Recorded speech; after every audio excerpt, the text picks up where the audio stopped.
सभी को सादर नमस्ते जी। आप सभी का स्वागत है हमारे YouTube चैनल संस्कृत ज्ञान एवं आधुनिक जानकारियाँ में। बिल्कुल आपने थंबनेल पर बिल्कुल सही देखा है, बिल्कुल सही पढ़ा है। संस्कृत अनुवाद बनाने के सबसे आसान ट्रिक आप सभी के सामने मैं लेकर के आया हूँ। वह चाहे किसी भी प्रतियोगी परीक्षा के लिए हो अथवा कक्षा 5 से लेकर कक्षा 12 तक के जो अनुवाद आते हैं बहुत सारे राज्यों में, जो कि कुछ 30 नंबरों के होते हैं, कभी कहीं 10 नंबरों के, अथवा कहीं पर भी जहाँ पर भी अनुवाद आते हैं। और अगर आपको संस्कृत अनुवाद बनाने नहीं आते हैं तो ये संस्कृत अनुवाद बनाने की जो मैं ट्रिक आपके सामने लेकर के आया हूँ, एक बार केवल 10 या 15 मिनट, ये 15 मिनट की मैं आपको गारंटी देता हूँ, 15 मिनट बाद आप खुद देखिएगा कितने सारे संस्कृत के अनुवाद बना सकते हैं। बिल्कुल सरल तरीका, बिल्कुल पूरा रिसर्च करके मैंने खुद के यह नोट्स बना करके मैं आपके सामने प्रस्तुत हो रहा हूँ। मेरा नाम है आचार्य रजनीकांत शास्त्री। मैं गुरुकुल आबू पर्वत का स्नातक हूँ और हमारे गुरुकुल में केवल संस्कृत में ही हम सभी वार्तालाप करते थे। आप सभी अगर गुरुकुल का नाम सुनते ही आपको बिल्कुल आइडिया आ जाना चाहिए, तो मैं संस्कृत गुरुकुल से पढ़ा हूँ। मैंने पिछले 4 साल मैंने बुंदेलखंड यूनिवर्सिटी में संस्कृत का अध्यापन कराया है और अभी भी मैं संस्कृत शिक्षक का कार्य कर रहा हूँ। तो चलिए हमारे टॉपिक की ओर बढ़ते हैं अधिक चर्चा न करते हुए। और उससे पहले अगर आप हमारे चैनल पर नए हैं और आप संस्कृत से संबंधित बिल्कुल आसान तरीका जो होता है संस्कृत, जिनको सभी ने कठिन समझा हुआ है, तो उस संस्कृत को बिल्कुल मैं आसान करने वाला हूं। आप सभी जरूर चैनल को सब्सक्राइब करें, लाइक करें और अपने सभी साथी मित्रों के साथ शेयर करें। ठीक है, संस्कृत जहाँ तक पहुँचेगी, जन जन तक पहुँचेगी, उतना ही संस्कृत का भी कल्याण होगा और हम सबका भी भला होगा। ठीक है, संस्कृत भाषा सभी भाषाओं की जननी है। ठीक है, संस्कृत भाषा देववाणी है, तो हम तो सीखते ही हैं। केवल अनुवाद ही नहीं, हमारे चैनल पर आपको श्रीमद् भगवद गीता सुमधुर स्वर में आपको सुनने को प्राप्त होगी और भी बहुत सारी गतिविधि हमारे इस चैनल पर बिल्कुल सरल तरीके से और रोचक तरीके से आपको बताने का प्रयास किया जा रहा है। चलिए हम आगे बढ़ते हैं। संस्कृत अनुवाद,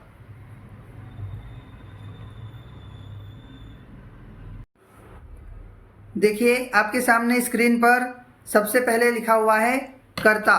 ठीक है, मैं आपको बताते चलता हूं और हाइलाइट्स जैसे मैं करता हूं वहां पर आप कृपया ध्यान दें। और जैसा मैंने आपको बताया था, केवल 10 मिनट, केवल अभी आप समय देख लीजिए और 10 से 12 मिनट या 15 मिनट से ज़्यादा बिल्कुल समय नहीं, केवल 10 मिनट से ही पहले ही हम बिल्कुल सिखाने का प्रयास करेंगे।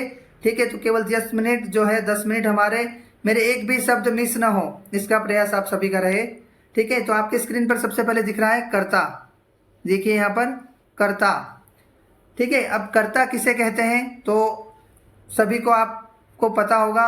ठीक है, कर्ता किसे कहते हैं, मतलब वाक्य में अगर जो कार्य करने वाला जो प्रमुख है उसे कर्ता कहते हैं। ठीक है, उसके बाद में यहाँ पर एक साइड लिखा है क्रिया। तो अब ये क्रिया किसे कहते हैं, तो जिसे आप अंग्रेजी में वर्ब कहते हो, ठीक है, हिंदी में हम क्रिया कहते हैं, संस्कृत में उसे धातु भी कहते हैं। ठीक है ना, पट धातु है, हस धातु है और वो धातु के जो क्रिया चलती है। ठीक है, इस तरीके से अंग्रेजी में जो आप वर्ब कहते हो। ठीक है, हमने जब अंग्रेजी सेंटेंस बनाना सीखा था अथवा जब आप सीखते हैं तब आप वहाँ पर वर्ब जो याद करते हैं ना, ask, asked, asked, third form, same ये उसी तरीके से संस्कृत में क्रिया। अब क्रियाएं क्या क्या होती है आप जानते हैं। क्रिया मतलब कोई भी हलचल करना, हंसना, गाना, रोना, जाना, ये जितनी भी है ये सभी क्रियाएं हैं, बोलना। और ठीक है ना, क्रिया आप सभी समझते होंगे। और राइट साइड में हमने जो लिखा है कर्ता। ठीक है, एक तरफ लिखा है कर्ता और एक तरफ क्रिया। आप देखेंगे यहाँ पर कर्ता वैसे बहुत सारे होते हैं, पर हमने आपका अनुवाद प्रकरण बिल्कुल सरल करने के लिए यहाँ पर कुछ कर्ता, चुनिंदा कर्ता। ठीक है, यहाँ पर आप देखेंगे सबसे पहले सह। ठीक है, देखिएगा आप सबसे पहले यहाँ पर आप लिखा है सह। ठीक है, सह का मतलब क्या होता है, सह का मतलब होता है वह। उसके बाद आप द्विवचन में देखेंगे तो तऊ। ठीक है, तऊ का मतलब होता है वे दोनों। और इसी तरीके से फिर बहुवचन में है ते का क्या मतलब होता है, ते का मतलब होता है वे सब। ठीक है, सह का मतलब वह, तऊ का मतलब वे दोनों और ते का मतलब वे सब। इसी तरीके से इसे कहते हैं प्रथम पुरुष। अब आप देखेंगे मध्यम पुरुष। मध्यम पुरुष में आप ध्यान दीजिए, एक बार कर्ता की ओर ध्यान दीजिए और मैं जो चीज़ बता रहा हूँ केवल उस पर आप ध्यान देते रहिए। मध्यम पुरुष में आप देखेंगे त्वम का मतलब होता है तुम। ठीक है, मैंने वहाँ पर संस्कृत और संस्कृत की जो हिंदी है वो मैंने कोष्टक में वहाँ पर लिखी हुई है। और उसके बाद आप आगे देखेंगे युवाम का मतलब होता है तुम दोनों। और उसके बाद हम पढ़ रहे हैं यूयम। ठीक है, यूयम का मतलब क्या होता है? यूयम का मतलब होता है तुम सब। तो ये आपने मध्यम पुरुष देखा। अब हम देखते हैं उत्तम पुरुष, जो अंतिम जो लाइन है उत्तम पुरुष, कर्ता। कर्ता को हम समझ रहे हैं। और उत्तम पुरुष में सबसे पहला संस्कृत शब्द है अहम। ठीक है, अहम का मतलब होता है मैं।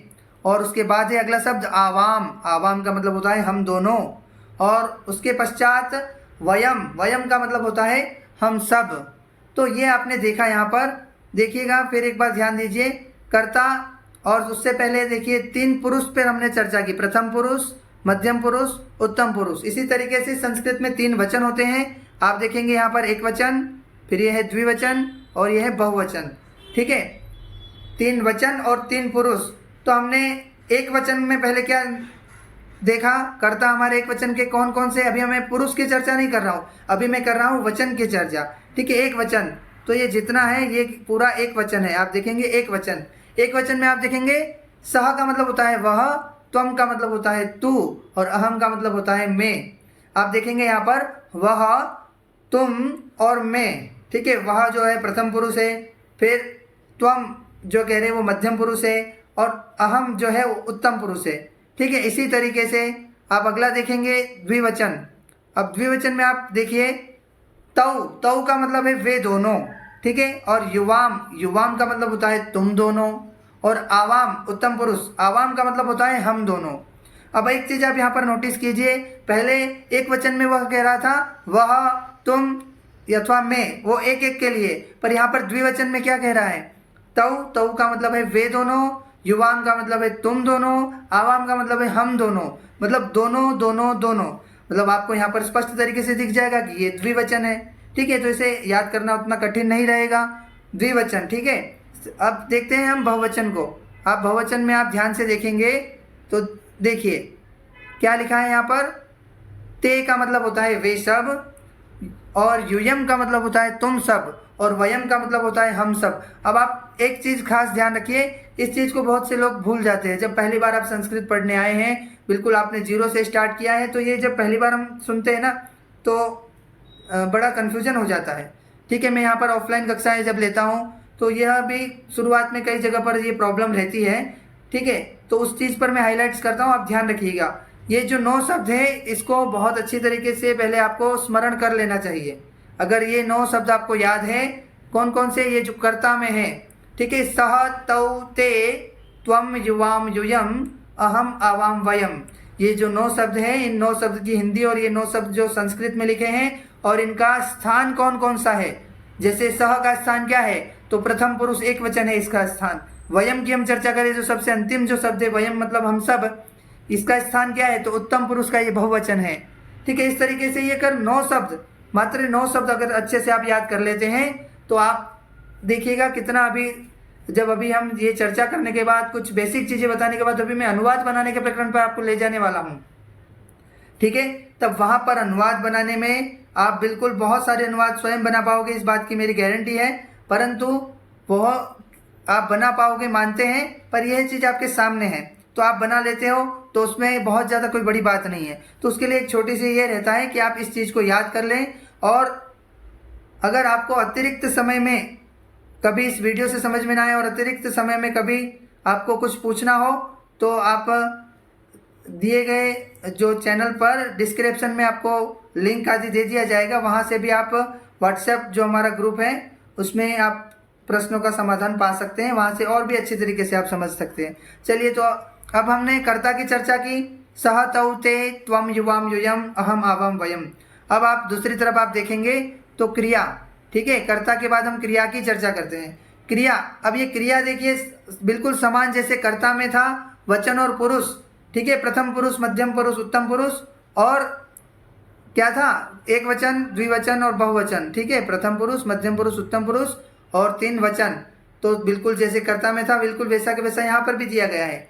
तो ये क्रिया कौन कौन सी है उसको हम ध्यान से पढ़ते हैं। पहले आपने अगर संस्कृत थोड़ी बहुत जानते होंगे तो पठती, पठता, पठंती जरूर सुना होगा। ठीक है, बहुत से लोग जब मुझे मिलते हैं वो कहते हैं कि सर हाँ पढ़ा है कभी, पठती, पठामी, ऐसा कुछ भी बोलते थे। मतलब पठामी वगैरह वो बिल्कुल राइट बोले हैं, पर इसका जो क्रम होता है और उस क्रम से ही आप अनुवाद बनाना बिल्कुल सही तरीके से सीख सकते हैं। उस चीज़ का भी आप सभी को ध्यान रखना चाहिए। ठीक है, देखिए यहाँ पर क्या है क्रिया हमारी, तो कह रहे हैं पठति पठतः पठन्ति, ठीक है, पठति पठतः पठन्ति। उसके बाद नंबर 2 पर आप देखेंगे पठसी पठथ पठथ, और फिर नंबर 3 पर है पठामी पठावह पठामह, ठीक है। तो यहाँ पर अब आप देखेंगे नो, तो हमने कर्ता की चर्चा की थी पहले, ये जो कर्ता थे वो भी नो थे, अब यहाँ पर जो क्रिया दिख रही है वो भी बिल्कुल नो ही है। तो अब आपको क्या करना है, देखिए आपके सामने कर्ता और क्रिया की पहचान हो गई है। अब आपको कुछ नहीं, एक नियम जो है, इस नियम को सबसे मुख्य, हमारे संस्कृत सीखने का सबसे मुख्य बिंदु, हमारे इस वीडियो का सबसे मुख्य पॉइंट, जिसे फिल्मी दुनिया में क्या कहते हैं, क्लाइमेक्स, ये क्लाइमेक्स, बिल्कुल ये ध्यान से इस नियम को आपको समझना है, बिल्कुल ध्यान से पढ़ना है। छोटा सा नियम है, बिल्कुल समझ में आ जाएगा, और नियम समझ में आ गया तो समझ लो खेल हो जाएगा। आप अनुवाद बनाने के जो समस्या है आपकी, उसका निदान हो जाएगा, ठीक है। चलिए अब नियम की ओर हम बढ़ते हैं, पूरा ध्यान से नियम पढ़ेंगे आप। देखिए मैंने हाईलाइट्स जो किया है इसमें आप देखिए नियम, और नियम क्या कह रहा है, एक बार मैं पूरा नियम पढ़ लेता हूं, उसके बाद आपको समझाता हूं ये नियम क्या कह रहा है। नियम कह रहा है कर्ता के अनुसार क्रिया का वचन और पुरुष होता है, ठीक है। नियम था हमारा कर्ता के अनुसार क्रिया का वचन और पुरुष होता है।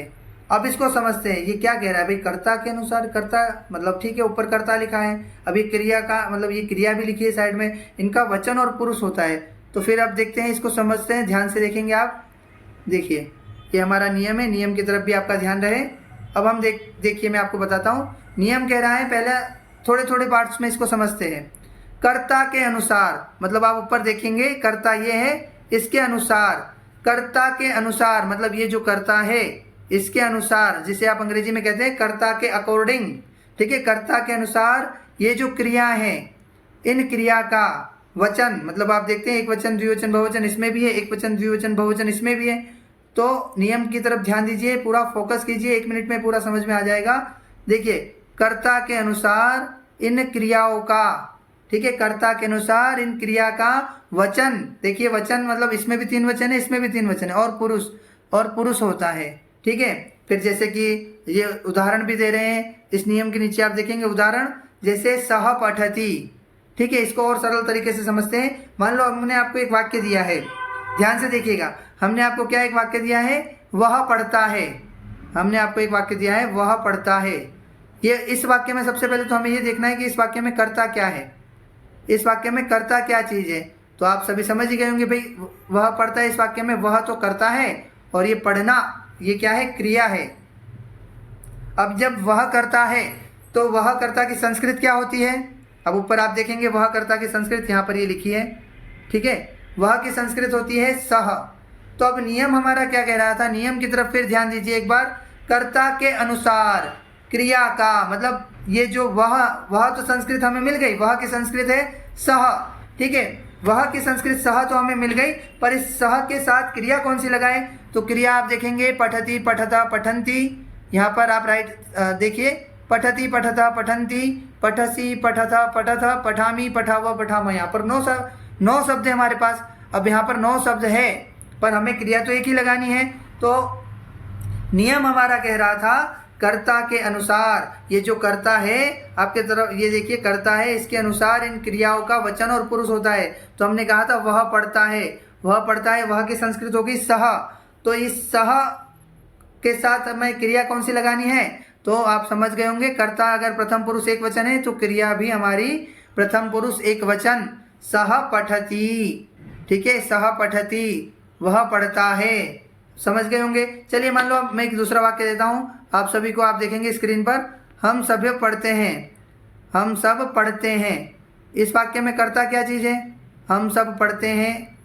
तो अभी आप समझ गए होंगे कि सर हम सब पढ़ते हैं में हम सब करता है, और पढ़ना क्या है, क्रिया है। तो हम सब करता है, जब हम सब कर्ता की संस्कृत देखिए ऊपर क्या होगा, तो वयम, ठीक है, बिल्कुल हम सब पढ़ते हैं कि अपने हम सब की बता दी वयम। अब ये वयम कहाँ का रूप है, तो आप देखिए ये है उत्तम पुरुष और बहुवचन का। तो बिल्कुल अच्छा, वयम उत्तम पुरुष बहुवचन का है, तो इसकी क्रिया भी उत्तम पुरुष और बहुवचन में कौन सी क्रिया है, तो उत्तम पुरुष और बहुवचन में क्रिया है पठामह, वयम पठामह, हम सब पढ़ते हैं। देखिए स्पष्ट हुआ कि नहीं आप सभी को, वयम देखिए यहाँ पर लिखा है हमने वयम, और जब वयम कहाँ का रूप है तो आप देखेंगे ऊपर ये है भाई उत्तम पुरुष का है और ये बहुवचन का है।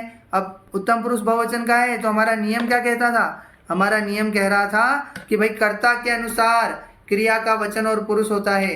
तो अब आप देखेंगे कि वयम हमारा कर्ता है, हम सब पढ़ते हैं इसमें, तो वयम कर्ता कहाँ का था, उत्तम पुरुष बहुवचन का था। तो हमारे सामने क्रियाएं लिखी हुई है। अब उन क्रिया में 9 क्रियाएं हैं, पठती भी है, पठता भी है, पठंती भी है, इसमें से कोई से भी लग सकती है। पठती का जो अर्थ है पढ़ना, पठामह का अर्थ भी वही है पढ़ना, पर इनमें से चूज क्या करें हम, तो चूज हमें इस नियम ने बताया कर्ता के अनुसार क्रिया का वचन और पुरुष होता है। तो वयम शब्द के साथ आप समझ गए होंगे क्या शब्द आएगा, तो वयम के साथ आ जाएगा पठामह, वयम पठामह, हम सब पढ़ते हैं। ठीक है, इसी तरीके से अगला वाक्य अगर हम देखते हैं, चलिए मैं आप सभी को देता हूं अगला वाक्य। चलिए आप अगर समझ गए हैं अच्छी तरीके से तो कमेंट्स करें।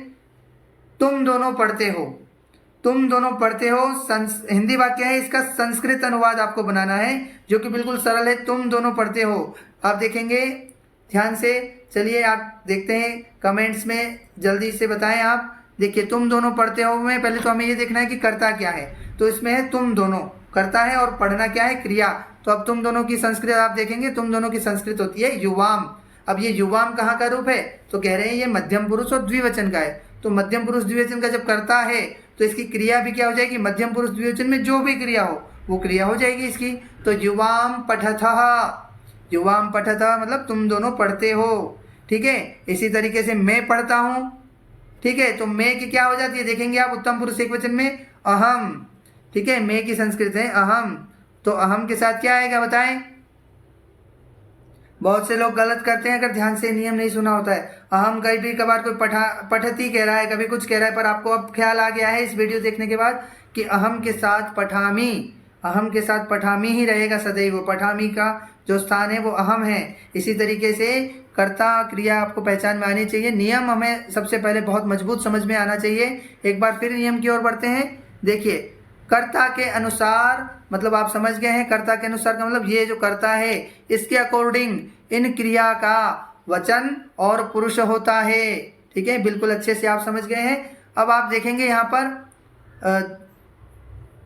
जैसे कि मैंने यहाँ पर एक कोष्टक में कुछ शब्द दिए हैं, इन शब्द को आप ऐसे के ऐसे ही यूज कर सकते हैं। इन शब्दों की संस्कृत आप ऐसे की ऐसे ही, जैसे अत्र, अत्र का मतलब होता है यहाँ, आप देखेंगे अत्र, अत्र का मतलब क्या होता है यहाँ। इसी तरीके से तत्र, तत्र का मतलब होता है वहाँ, यत्र का मतलब होता है जहाँ, कुत्र का मतलब होता है कहाँ, सर्वत्र मतलब सब जगह, अन्यत्र मतलब अन्य जगह। इसी तरीके से और भी दिए हैं। अधुना मतलब अब की संस्कृत होती है अधुना, और तब की संस्कृत होती है तदा, जब की संस्कृत होती है यदा, और कब की क्या संस्कृत होती है कदा। ठीक है, जब की यदा होती है, आपने वो श्लोक सुना होगा, यदा यदा ही धर्मस्य ग्लानिर्भवति भारतः। तो यदा यदा ही धर्मस्य, जब जब धर्म की हानि होती है, तो ये यदा, यदा मतलब जब, देखिए ना। तो एक ये शब्दकोश आपको यहाँ पर स्पेशली दिए गए हैं, उनका भी प्रयोग ऐसा कैसे उठा करके किया जा सकता है। जैसे कि अभी हमने ऊपर वाक्य बनाना सीखा, संस्कृत अनुवाद बनाना आपको कंप्लीट आ चुका है। देखिए तो जैसे कि मैं एक वाक्य देता हूँ आपको, वे दोनों वहां पढ़ते हैं, वे दोनों वहां पढ़ते हैं। ठीक है, अब वे दोनों वहां पढ़ते हैं तो आप सीधा से देखेंगे वे दोनों की संस्कृत क्या है, तो देखिए वे दोनों की संस्कृत है तौ। अब वहां पढ़ते हैं, वे दोनों वहां पढ़ते हैं, तो वे दोनों की तो आगे तौ। अब वहां की संस्कृत आप देखेंगे तो क्या है, तत्र है, तौ तत्र। अब तौ तत्र तो हमने देख लिया, पर इसकी जो क्रिया है वो क्या होगी, तो अभी हमने नियम में पढ़ा था कर्ता के अनुसार क्रिया का वचन और पुरुष होता है। वे दोनों वहां पढ़ते हैं, तौ तत्र। और बताएं आप क्या होगी क्रिया, पठती होगी, पठता होगी, पठंती होगी। तो आप समझ चुके हैं कि तौ तत्र पठतः, बिल्कुल सही, तौ तत्र पठतः यही क्रिया होगी। आप पठती नहीं लगा सकते, उसके साथ पठामी नहीं लगा सकते। अगर मैं यहाँ पर प्रश्न करूँ भाई तौ तत्र पठती क्यों नहीं हुआ, तो क्या जवाब देंगे आप, तो आपका जवाब है सर कर्ता के अनुसार क्रिया का वचन और पुरुष होता है। तो कर्ता तो यहाँ पर प्रथम पुरुष द्विवचन था, इसीलिए क्रिया भी प्रथम पुरुष द्विवचन की ही होगी। तो यहाँ पर एक कोष्टक में मैंने आपको ये शब्दकोश दिए हैं, इस शब्दकोश को भी अवश्य आप याद कर ले, जो कि एक बेसिक शब्दकोश है, आपको बहुत ज़्यादा काम कार्य में आते हैं, बहुत कम है। अगर एक शब्दकोश 1 मिनट में भी याद होता है तो ये कुछ 10 या 15 मिनट का भी काम नहीं है। ठीक है, अब आती है मुख्य बात। अब पूरा देखिए, एक तो स्लो हमारा एक नियम बहुत ही मुख्य था। अब दूसरी बात है ये नोट्स, आप नीचे देखेंगे नोट क्या लिखा है, ध्यान से देखते हैं। बस एक नोट्स को और हम समझ लेते हैं, फिर हमारी कक्षा यहीं समाप्त करेंगे। और देखिएगा, मैं आपसे पूछता हूँ, आपको बहुत सारे वाक्य बनाने आ चुके हैं, ठीक है। अब नोट्स क्या लिखा है, ध्यान से देखिए। पठ धातु, ठीक है, धातु का मतलब होता है क्रिया। पठ धातु के समान और भी धातु रूप चलावे, जैसे भू धातु का मतलब होता है होना, है, उसके रूप कैसे चलते, भवती। जैसे कि वर्षा हो रही है, वर्षा हो रही है, इस वाक्य को बनाना हो तो वर्षा भवती। आप यहाँ पर देखेंगे वर्षा हो रही है, भू का मतलब होता है होना, वर्षा भवती। इसके बाद एक और दिए हैं, देखिए यहाँ पर ये हसती, हस धातु। देखिए धातु मतलब एक आगे का जो पार्ट है, उसके पीछे आपको इसके रूप चलाने होते हैं। जैसे कि ऊपर मैंने आपको बताया था, पठती, पठतः, पठन्ति, पठसी, पठथ, पठथ, पठामी, पठावः, पठामः। ऐसे ही नीचे हस धातु लिखिए। हस का मतलब होता है हंसना, तो उसके रूप आपको चलाने हैं, और रूप चलाना बहुत ही सरल है। बहुत से लोग इस तरीके से भी देते हैं यहाँ पर, ती, तह, अंति, सी, थ, थ, पर वैसे मैंने यहाँ जानबूझ के नहीं दिया, आप इसके अनुसार भी चला सकते हैं, बहुत बिल्कुल सरल है। देखिएगा आप, हस धातु है जो कि मैंने यहाँ पर नीचे लिखा है, देखिए हस धातु। इस हस धातु के अगर हम रूप इसके अनुसार चलाएंगे, इस पठती के अनुसार, तो कैसे चलेंगे, हसती, हसतः, हसंती, बिल्कुल सही, ठीक है, हसती, हसतः, हसंती। उसके बाद हससी, हसथ, हसथ, और अंत में आप देखेंगे हसामी, हसावा, हसामा। तो आपने तो पठ धातु पढ़ा था, पर उसके बावजूद भी आप हस धातु भी बिल्कुल चला पा रहे हैं। और बिल्कुल इसी ही तरह आप अगली धातु को देखें। देखिए अगली धातु यहाँ से हम देते हैं रक्ष धातु। नीचे दूसरी लाइन में लिखा है रक्ष धातु। रक्ष धातु का मतलब होता है रक्षा करना, है। ऐसे कई वाक्य आपके बने कि हम सब रक्षा करते हैं, वह रक्षा करता है, मैं रक्षा करता हूँ, राम रक्षा करता है, इस तरीके की। तो रक्षा करने के अर्थ में धातु में, अब वहां पर हम पठती यूज नहीं कर सकते। अभी हमने ऊपर जो वाक्य बनाना सीखा था, वहां पर हम कह रहे थे बिल्कुल वे सब पढ़ते हैं तो ते पठंती आप कह दोगे, पर अगर ऐसा वाक्य हो वे सब रक्षा करते हैं, तो वहां पर आप पठंती नहीं कह सकते। फिर आप वहां पर कहेंगे, यहाँ पर देखिए नीचे रक्ष धातु है, रक्ष धातु का मतलब होता है रक्षा करना, और आप ऊपर फिर इसके रूप चलाएं, ठीक है। इसके रूप यहाँ से देखिए, यहाँ से इसके रूप चलाने आपको इसके जैसे रक्ष धातु के। तो पीछे मैंने एक एक जो पहला वर्ड है वो लिख दिया है, जैसे रक्षति, रक्षतः, रक्षन्ति, रक्षसी, रक्षथ, रक्षथ, रक्षामि, रक्षावः, रक्षामः। बिल्कुल आप समझ गए हैं। अब जैसे पठ धातु के बाद पठती लग रहा था, पठ को हटा दिया, ती, तह, अंति, वैसे इन धातुओं के अंत में भी ती, तह, अंति लगाते चलना है। अब देखिए अगली चर्चा में करता हूं आपको। आप यहाँ पर देखेंगे वद धातु, नीचे दिखा है वद। वद का मतलब होता है बोलना, बिल्कुल सेम वही की वही कहानी। इस वद धातु को भी इसके अनुसार चलाएं। वहां पर पठती था, रक्षती था, तो वद का क्या हो जाएगा, वदती, वदतः, वदन्ति, वदसी, वदथ, वदथ, वदामी, वदावह, वदामा, ठीक है। तो आप देख रहे हैं यहाँ पर पठ धातु। अब जैसे मान लो यहाँ पर कोई वाक्य बनाना हो, जैसे तुम दोनों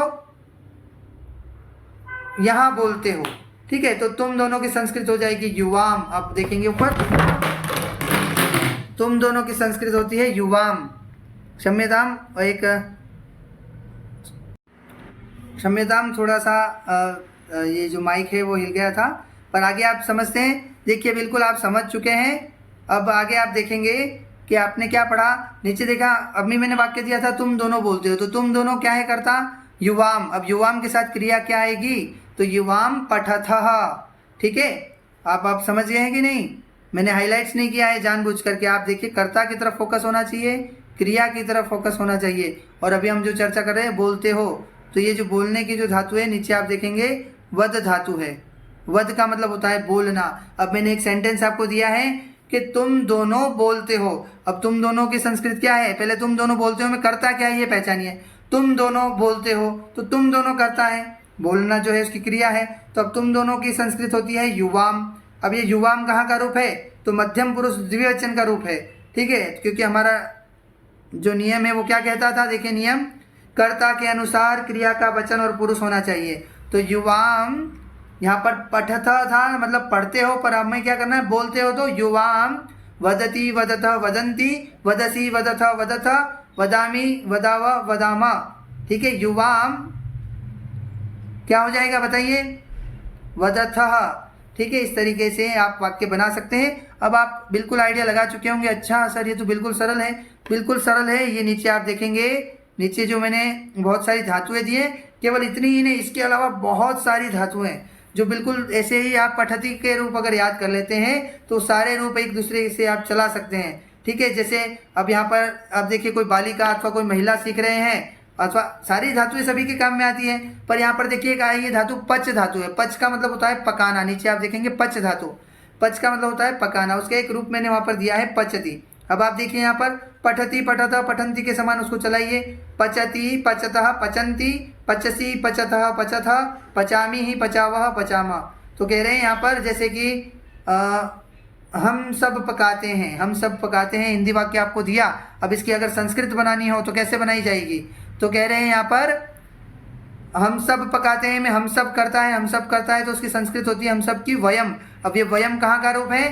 तो आप देखेंगे उत्तम पुरुष बहुवचन का रूप है। देखिए ये है यहाँ पर वयम और ये है उत्तम पुरुष और बहुवचन का रूप। तो इसकी क्रिया भी क्या हो जाएगी? उत्तम पुरुष और बहुवचन में पचती पचतः पचंती के समान चलाएंगे तो वयम पचामः। ठीक है, तो आप ये नीचे जितनी धातुएं दी हैं इनका प्रयोग कर सकते हैं। ये सारी आप देखिए यहाँ पर कुछ धातुएं थोड़ी सी अलग होती है, जैसे कि यहाँ पर मैं नीचे हाईलाइट्स कर रहा हूँ। देखिए कि गम धातु है, गम का रूप चलते हैं, गमति नहीं चलेंगे, गच्छति। इसको मैंने कोष्टक में लिख दिया है गच्छति, इसका मतलब होता है जाना। ठीक है, जैसे कि वह जाता है तो सह गच्छति, वे दोनों जाते हैं, तौ गच्छतः, वे सब जाते हैं, ते गच्छन्ति। ठीक है, इसी तरीके से युवाम, अच्छा युवाम मतलब तुम दोनों जाते हो, युवाम गच्छतः त्वम गच्छसि। ठीक है, ये ध्यान रखना है, हम के साथ गच्छति नहीं लगा देना है, हम के साथ गच्छामि। ऐसे ही सारे वाक्यों के साथ सभी बातें ध्यान रखनी है। मात्र आपको याद करने की ये जो स्थिति है, ये नो और ये नो, इतना अगर आप अच्छी भली प्रकार से याद कर लेते हैं और आपको अगर ये नियम याद है अच्छी तरीके से, नियम आपने समझा हुआ है, तो संस्कृत के वाक्य बनाना बिल्कुल सरल है। ये वाक्य बिल्कुल अथवा ये नियम ये जो है ये संस्कृत जगत में आप कुछ भी करना चाहते हैं तो इसको तो पार आपको हमेशा करना ही पड़ेगा। इसके अलावा इस संस्कृत में अगर संस्कृत सीखना चाहते हैं तो इससे छुटकारा नहीं है। ये मुख्य सीढ़ी है, हर जगह काम आएगी। चाहे आप कुछ मंत्र कभी भविष्य में पढ़ना चाहते हो, आप कभी गीता के श्लोक पढ़ना चाहते हो, आप कोई सुभाषित पढ़ना चाहते हो, आप छोटी छोटी संस्कृत बनाना चाहते हो, आप संस्कृत में संभाषण करना चाहते हो, सभी जगह पर ये नियम लगेगा ही। अतः अभी अगर आपको ना समझ में आए तो आप पर्सनली भी मुझसे संपर्क कर सकते हैं। ठीक है, और अब इसको फिर भी दोबारा समझ करके देख सकते हैं। दोबारा आप इस वीडियो को पीछे जा करके आप दोबारा धीरे धीरे भी इसे देख सकते हैं। ठीक है, अगर ना समझ में आए तो आप कमेंट बॉक्स में कमेंट कर सकते हैं। बिल्कुल सरल है यहाँ पर। और नीचे आप कहेंगे, देखिए मैं कहता हूँ नीचे एक लाल बॉक्स और मैंने दिया है, उसमें कुछ शब्दकोश और दिए थे, तो इस शब्दकोश तो वैसे के वैसे यूज कर सकते हैं, पर आप मुख्य नियम आप समझ गए हैं। मुख्य नियम क्या कह रहा था कि भाई कर्ता के अनुसार क्रिया का वचन और पुरुष होता है। ठीक है ना, कर्ता के अनुसार क्रिया का वचन और पुरुष होता है। ये जो कर्ता है हमारा, इसके अकॉर्डिंग इन क्रिया का वचन और पुरुष का निर्धारण होगा। ठीक है, कहने का मतलब एक मिनट का और देख लीजिए संक्षिप्त में कि ये जो क्रियाएं हैं ना हमारी, ये जो क्रियाएं हैं इनका निर्धारण कौन करता है? इनका निर्धारण कर्ता इनका निर्धारण करता है। कर्ता के अनुसार ही इन क्रिया का वचन और पुरुष होगा। ठीक है, बिल्कुल छोटी सी बात है। ये 9 शब्द और ये 9 शब्द अगर भली प्रकार से आपने याद कर लिए तो आप संस्कृत में महारत हासिल कर सकते हैं। मतलब देखो, संस्कृत का सब कुछ तो नहीं सीख पाओगे, पर ये अनुवाद कभी भी आपके गलत नहीं होंगे। ठीक है, अनुवाद प्रकरण बिल्कुल सरल हो जाएगा। ठीक है, और किसी को कुछ जैसे कि पूछना हो तो आप कमेंट्स बॉक्स में बिल्कुल कमेंट्स कर सकते हैं। और संस्कृत के प्रचार प्रसार के लिए संस्कृत के बहुत सारे विद्यार्थी लाभ ले सके, संस्कृत का अनुवाद कर सके, और जब हम अनुवाद करना सीखेंगे तो हम और भी सारी गतिविधियों को हासिल कर सकते हैं। संस्कृत के सुमधुर गीत एक बार आप सुन करके देखिए। ठीक है, बाह्य दुनिया में अभी आप जो करते हैं, आपने फिल्मी गीत बहुत सारे सुने होंगे, अपने और भी बहुत सारी गतिविधि करते हैं, पर कभी कभार ऐसे सुमधुर गीतों को भी अवश्य सुनना चाहिए, अथवा गीता का जो पाठ है वो भी कभी कभार हमें अवश्य सुनना चाहिए। दैनिक जीवन में कुछ मंत्रों का भी हमें अभ्यास होना चाहिए, जो कि संस्कृत बहुत ही फलदायी होती है। ठीक है, तो आप जरूर जो हमारा चैनल है दिव्य संस्कृत ज्ञान एवं आधुनिक जानकारियाँ, उस पर जाकर के गीता के जो श्लोक है वो एक सुमधुर आवाज में सुन सकते हैं। अथवा ये जो वीडियो आपको पसंद आया हो तो आपके सभी साथी मित्रों के साथ अवश्य शेयर करें। और अगर कोई भी आपको प्रश्न हो तो आप कमेंट बॉक्स में कमेंट कर सकते हैं, उसका ज़रूर समाधान दिया जाएगा। और ना समझ में आया तो दोबारा आपको पढ़ाया जाएगा। आपको अगर कमेंट्स से आप कहते हैं, आपका अगर नाम नंबर अगर आप बताते हैं अथवा उस समय हमारी जो चर्चा होगी तो मैं आपको पर्सनली फिर इस YouTube के जरिए नहीं, मैं आपको वहाँ पर पर्सनली आपको सारी चीज़ें समझाऊंगा। तो किसी भी तरीके की कोई समस्या हो तो आप ज़रूर करें। और संस्कृत के प्रसार के लिए, प्रचार प्रसार के लिए इस वीडियो को सभी जगह पर शेयर करें, लाइक करें एवं सब्सक्राइब करें, ठीक है। और संस्कृत से संबंधित बहुत सारी बातें, बहुत सारे मंत्र आदि मैं भविष्य में आपके साथ लेके आने वाला हूँ। बहुत सारे कवियों के नाम, बहुत सारे जो कंपटीशन परीक्षाओं में जो पूछा जाता है, इन सभी की बहुत सरल तरीके से समाधान कर पाऊँ, इसका मेरा पूरा एक प्रकल्प है। इसके पूरे नोट्स हमने तैयार कर लिए हैं, पूरे के पूरे नोट्स, अथवा उनको हम चढ़ाए तो पूरे 300-400 ज़्यादा वीडियो हो जाएंगे। पर उतना भी आप माइंड पर प्रेशर ना करें, आप शुरुआत करें, बहुत अच्छी तरीके से इसका प्रसार करें। फिर एक बार वीडियो को लाइक, शेयर एवं सब्सक्राइब करें। आप सभी का बहुत बहुत धन्यवाद। सभी को सादर नमस्ते। ठीक है, हाँ, हरिओम।